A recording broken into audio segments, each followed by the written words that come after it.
Տիկին Պալյան, խոսենք Վարդան Ղուկասյանի երթմնակալության արարողությունից, այդ արարողությանը ներկա էին Ռուս հյուպատոսն ու 102-րդ ռազմաբազայի ներկայացուցիչները, շատ մարդկանց համար անընկալելի է, թե ինչպես կարող է Պերմյակով տված ռազմաբազայի ներկայացուցիչը գալ եւ մասնակցել Հանրապետության երկրորդ քաղաքի քաղաքապետի երթմնակալությանը։ Գիտեք, զարմանալ պետք չի, որովհետև դրանից օրեր առաջ հենց նույն Վարդան Ղուկասյանը հայտարարեց, որ դեմ չի լինի, եթե Հայաստանը միութենական պետության կազմում հայտնվի, այնպես որ այդտեղ որևէ անակնկալ չկար, բայց ինչ տեղի ունեցավ երթմնակալության օրը, ես դրա մասին իմ Facebook-յան էջում էի գրել, 102 ռազմաբազայի ներկայացուցիչների ներկայությամբ պարոն Աջապահյանը օրհնեց Վարդան Ղուկասյանին եւ բոլորը ծափահարեցին Գոհեին ու Երջանիկ բոլորը միևնույն ժամանակ Վարդան Ղուկասյանին քաղաքապետ դարձրած Մարտունը այդպես էլ ներկա չէր երթմնակալությանը իր սրտի քաղաքապետի ներկա չէին նաեւ իր խմբակցությունից որևէ ներկայացուցիչ ամենահետաքրքիրը եւ ուշագրավը իմ կարծիքով դա էր որովհետեւ մնացածը նորից եմ կրկնում անակնկալ չէր եւ սպասելի էր դրանից հետո Երեք վստահ եմ տեսակ Գյումրիում մատաղ էր անում Վարդան Ղուկասյանը, ինձ թվում է հենց գառները մորթել էր Մարտուն Գրիգորյանի ոտքերի տակ, որովհետև հենց ինքը ինչպես գիտենք Վարդան Ղուկասյանին դարձրեց քաղաքապետ։ Վարդան Ղուկասյանը Գյումրու քաղաքապետ չի ընտրվել, իրեն քաղաքապետ դարձրել են մյուս ընդդիմադիր ուժերը, շատ քիչ ձայներ հավաքած Մարտուն Գրիգորյանի քավորությամբ եւ հովանավորությամբ։ Գիտեք, Մարտուն Գրիգորյանը նաեւ ազգային ժողովի նիստերին չի գալիս, ըստ ձեզ ամոթից չի գալիս։ Ես հաճախ իմ Facebook-յան էջում հարց եմ հղում Մարտուն Գրիգորյանին, թե ոնց ես Մարտուն, եւ ուզում եմ իրականում այդ հարցի պատասխանը իմանալ, այո, ինքը նույնիսկ ազգային ժողով աշխատանքի չի գալիս։ Ես հույս ունեմ, որ գոնե մի քիչ ամոթի զգացում ունի եւ հենց դրանով է պայմանավորված իր այս լռությունը եւ բացակայությունը։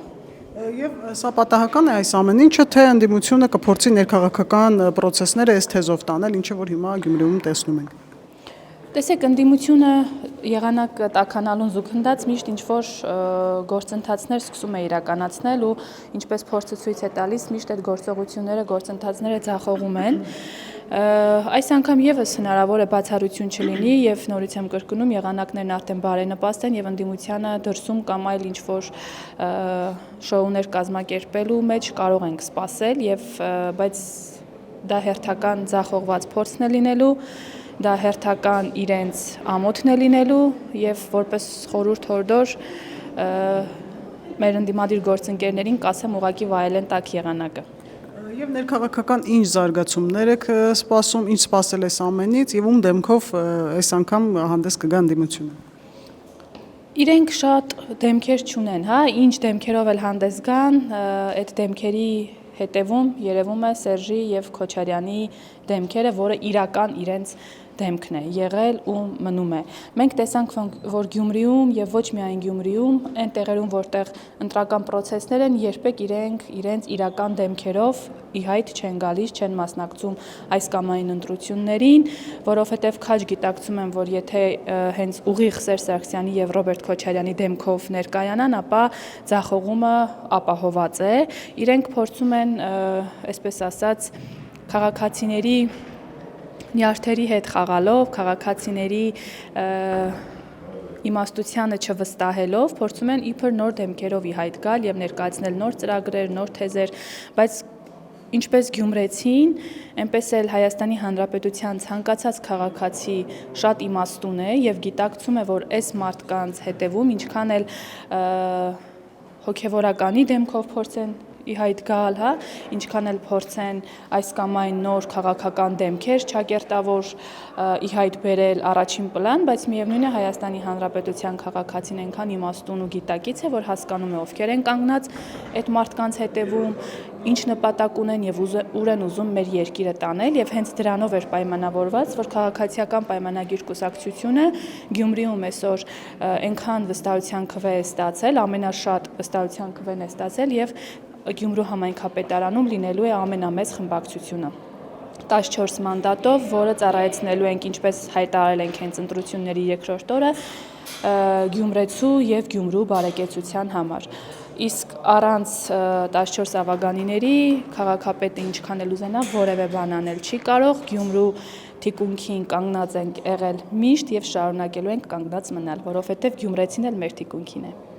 Եվ խնդրեմ ասեք, այս ամենի մեջ ռուսական հետքը տեսնում եք թե ոչ։ Եկեք դրա մասին ես հիմա չխոսեմ, հա, դրա մասին խոսեց հենց նույն Վարդան Ղուկասյանը քաղաքապետ դարձած, հա, ու այդ ամենի ձեր հարցի պատասխանը հենց նաև երթմնակալության օրը մենք տեսանք, այնպես որ դրա գնահատականը եւս քաղաքացին կտա շատ քիչ ժամանակ անց։ Խոսենք նաև Աջապահյանի մասին, նա մի հայտարարություն է արել, հիշել է Ստալինին, իսկ որպես կանոն գյումրեցիները այսպես ավելի համարձակ են որպես այդպեսին եւ ոնց են վերաբերվելու այսուհետ այս հայտարարությունների Ստալինի հիշատակումներին, բոլորս գիտենք թե Ստալինը ով է եղել։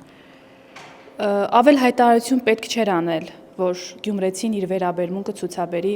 պարոն Աջապահյանի նկատմամբ, հա։ Ես ամեն անգամ երբ խոսում եմ այդ մարդու մասին, իր կատարած ելույթներին եմ անդրադառնում, իր խոսույթին եմ անդրադառնում, ինձ ընդդիմադիր լրատվամիջոցներն ասում են, որ Գյումրին բոյկոտում է, գյումրեցին չի կիսում ձեր կարծիքը, բայց ես ձեզ վստահեցնում եմ, որ եկեղեցականի սքեմի տակ թաքնված այդ անձնավորության մասին Գյումրեցին արտահայտվում է այնպես, մեծամասամբ արտահայտվում է այնպես, ինչպես ես եմ խոսում ազգային ժողովի ամբիոնից, ինչպես ես գրառումներ եմ անում իմ Facebook-յան էջում, այնպես որ Աջապահյանի այդ հայտարարությունները